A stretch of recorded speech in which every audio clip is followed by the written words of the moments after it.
Vous vous êtes déjà retrouvé mal à l'aise lors de la soirée annuelle de fin d'année au travail, ne sachant pas comment engager une conversation? Ou peut-être que vous adorez discuter, mais que vous vous retrouvez parfois face à des silences gênants et donc des collègues gênés? Que vous soyez un pro des événements sociaux ou que vous les redoutiez, maîtriser l'art du small talk peut booster votre carrière et vous aider à tisser des relations authentiques. Alors continuez de regarder, car à la fin de cette vidéo, vous aurez toutes les clés pour parler à n'importe qui avec assurance lors de votre prochain événement professionnel. Que vous soyez introverti ou extraverti. Bonjour à toutes et à tous. Je suis Laetitia, actrice et coach en communication et en prise de parole en public. Et bienvenue sur ma chaîne YouTube, où je partage des conseils pour vous aider à devenir de meilleurs communicateurs et à améliorer vos compétences en jeu d'acteur et en prise de parole en public, de façon à atteindre la meilleure version de vous-même.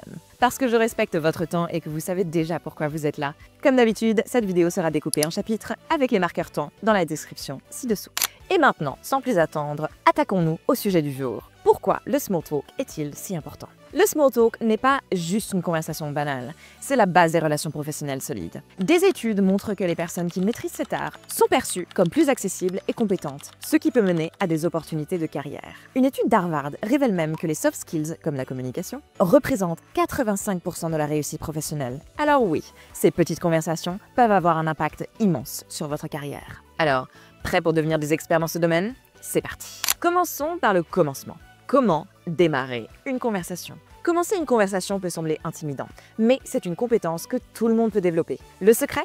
Les questions ouvertes. Les questions ouvertes invitent notre interlocuteur à s'exprimer davantage, ce qui montre que vous vous intéressez sincèrement à lui. Petit conseil pratique. Lors d'une soirée de Noël ou une soirée de travail, essayez des questions comme « Comment s'est passée votre année jusqu'à présent? De quel moment vous vous réjouissez le plus lors de votre saison des fêtes à venir ?» Ces questions sont non intrusives, spécifiques à l'événement et elles posent les bases d'une connexion plus profonde. Introverti? Commencez doucement. Il ne s'agit pas d'impressionner, mais de créer un lien.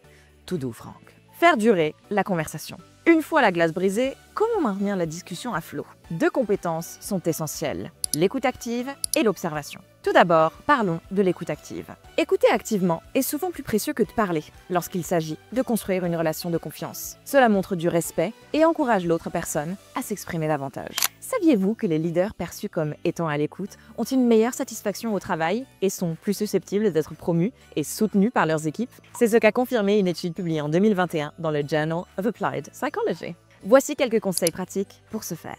Utilisez des indicateurs verbaux comme « c'est fascinant ». J'aimerais beaucoup en savoir plus. Utilisez votre langage corporel et non verbal, comme hocher la tête et maintenir le contact visuel pour encourager l'autre à continuer et leur montrer que vous êtes à l'écoute. Reformulez ce qui a été dit avant de répondre. On dirait que ce projet vous passionne vraiment. Ces techniques simples montrent que vous êtes pleinement engagé, tout en validant les pensées et les sentiments de l'autre. Passons maintenant à comment observer l'environnement qui nous entoure. Observez les indices subtils comme le langage corporel et le ton de la voix de la personne à qui vous parlez. Si votre interlocuteur semble distrait ou moins engagé, changez de sujet ou peut-être même mettez fin à la conversation poliment. Conseil pratique ici, utilisez la technique miroir. Adaptez-vous à l'énergie et au centre d'intérêt de votre interlocuteur ou interlocutrice. S'ils sont enthousiastes, alignez-vous sur votre dynamisme. S'ils sont réservés, ralentissez votre rythme et adoucissez votre ton. Cette technique subtile les aide à se sentir compris et à les mettre à l'aise. Captivez son auditoire. Quand la conversation est bien lancée, comment la rendre mémorable? Deux techniques ici. Le mimétisme, vu précédemment avec l'énergie,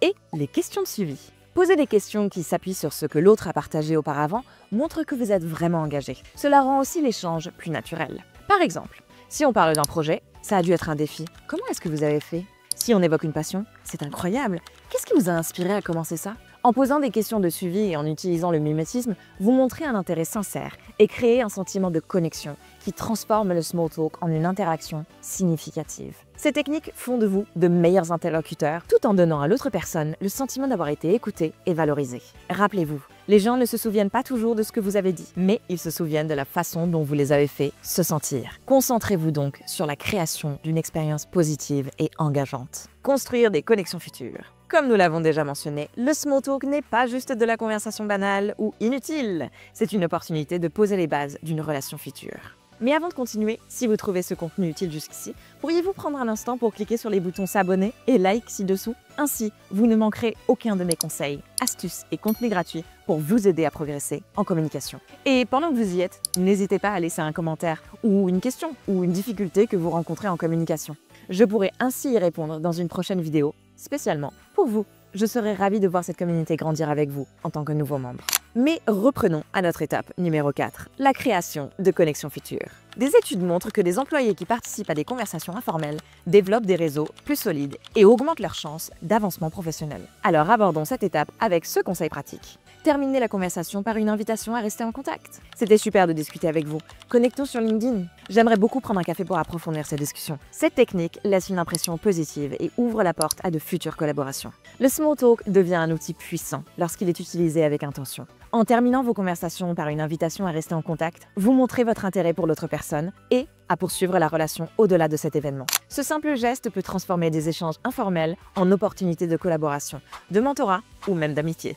Rappelez-vous, les connexions que vous cultivez aujourd'hui peuvent devenir les opportunités de demain. Alors ne sous-estimez pas l'impact d'un suivi bien amené. Étape numéro 5. Connecter et présenter les autres. Se positionner comme un connecteur est un excellent moyen de renforcer votre réseau. Lorsque vous présentez des personnes, ne vous limitez pas à leur nom et prénom. Mentionnez des intérêts et objectifs communs.